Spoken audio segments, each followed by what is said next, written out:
Cars have always been part of my life, but I've been more branching off into older cars in the last 20 years or so. I'd say in Trinidad and Tobago in the last 10 years or so, you find that there's a lot of interest in older cars.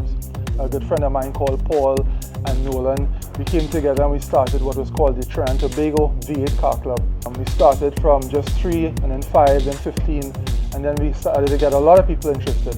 From the time there were cars in Trinidad, there was always an interest into old cars, but that movie kind of started the ball rolling. The name of the movie was Limbo, and I was used to provide about 50 of the cars.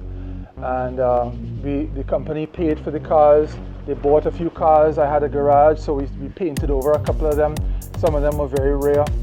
The filming took 2 months. We went all over Trinidad, and then somehow just after that, 2010, people started to see the value of older cars. In Trinidad, you find that the culture among older car owners is to kind of keep that car close, because there's so many people who want an old car, and sometimes they'll go up to all means and all kinds of devices to get an old car from someone. And sometimes the older folk become distrustful. And then again too, because of the import laws in Trinidad, you cannot import a car over 5 years. So if you wanted a car, let's say 60 years old, and you were not a returning resident, you couldn't get it. So that made the few antique cars and classic cars that are here, made them inaccessible, unobtainable, and unavailable to the majority of people.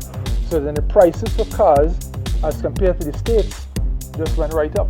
So when we saw that there was a potential for bringing everybody together, because remember, antique owners are different. I wouldn't call them strange, they're just different. They're just different in that they don't want too much publicity. They are well set, they are maybe well-mannered people, well-cultured people. They don't necessarily have to show off their cars, you know. So they want to be private. But I was helping them to see that if we could share all these old cars together, all these beautiful gems, these cars that young people have never seen before, then it means that they will not go to their graves. They will share the story. They'll be able to share what it was like 50 years ago, 60 years ago, 80 years ago. So young people say, well, oh, that is where that came from. I didn't realize that the light on my the indicator light on my mirror came from a car quite in the 50s. What a lot of the antique and classic car owners have been trying to get is about 2 or 3 things. One of them is insurance, because insurance for older cars is harder and harder to get. We live in, like I said, we live in a throwaway society, so insurance companies are more and more moving away from insuring older cars.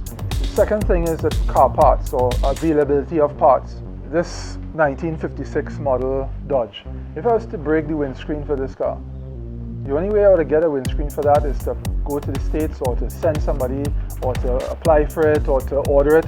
But even when you get the part in the States, when we bring it here to Trinidad, and it's a 60-year-old part, or it's a part for a car that has not much real value, customs sometimes goes to town on us for the part that we bring in. You find also that a lot of the new cars have now caused all the parts stores to just get rid of all the old stock. So years ago, when you could have gotten a fender or a bumper or a light for a car that's 30 years old, nowadays you're not getting it anymore because no one is stocking new parts. So sometimes we actually have to make our own parts.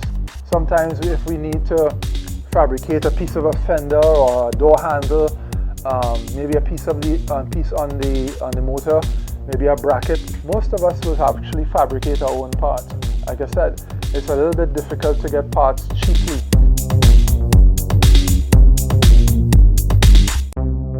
Restoring a car is both labor intensive and costly, but it can also be very rewarding. because restoring a car in the truest sense of the word means to restore it to its original condition. When I say original, I don't mean what Trinidadians think of as original. I think of it in terms of the original seats, the original upholstery for the seats, the original tires, the original rims, the original floor mats, the original sticker the car came with, and to some degree, the original gas tank and battery that the car came with. Some guys put chrome rims on a 50-year-old car. Some guys see that as sacrilege. Some guys see tint as something you shouldn't put in a car. Some guys think they shouldn't have a CD player in an old car.